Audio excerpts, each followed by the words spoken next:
In the original Marvel Transformers comics, Megatron and Ratchet have faced down one another on rare occasions.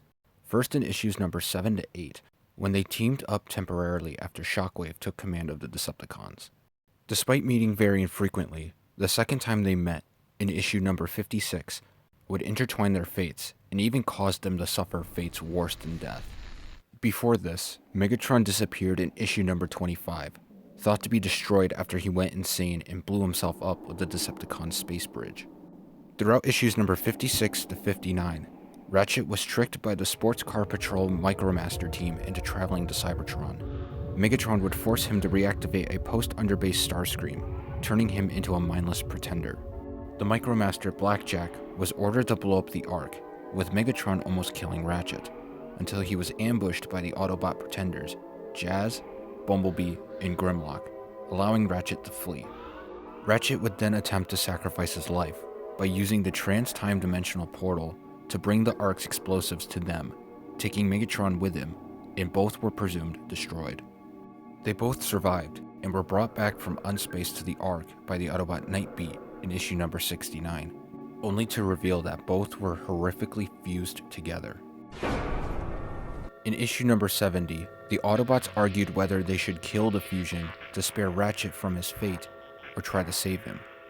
The Fusion, in agony and under Ratchet's control at that moment, even grabbed Optimus's gun barrel, aiming it at itself. The Autobot Fix-It was able to separate them, saving their lives and putting them into stasis on board the Ark.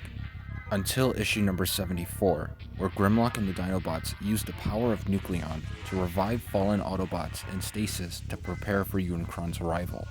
Megatron and Ratchet were affected by the Nucleon as well, with them awakening later in issue number 78. It's important to know, even after being separated, Megatron and Ratchet were still connected, as they shared a psychic link, which would become a waking nightmare for Ratchet. In issue number 78, Megatron would fight his future self, Galvatron, thinking he was Ratchet just after he woke up, with the real Ratchet seeing it and feeling all the pain Megatron received. Understanding the possible threat both pose, Ratchet, with reluctant help from a now fully conscious Starscream, blew up the Nucleon storage reactor and crashed the Ark on Earth. Only Galvatron was left online, but was soon defeated by Spike Witwicky and Fortress Maximus in issue number 79. Megatron and Ratchet's Psychic Link storyline would continue in the 2012 sequel comic series, Regeneration One, continuing the original comics run 21 years after its end, with issue number 81, Loose Ends Part 1. It was revealed that Megatron was reactivated and had conquered Earth, even keeping Ratchet's severed head mounted onto his battle sled. It all comes to an end in issue number 85, when Kup finally puts Ratchet out of his misery, saving Optimus Prime, stunning Megatron, and allowing Prime to rip out his spark, putting Megatron down for good. With that, Megatron and Ratchet's horrific fates are finally over, both bots suffering horrors far worse than death itself. Megatron may have deserved all the punishment he received, but Ratchet was an unwilling participant, unable to escape the nightmares he couldn't wake up from.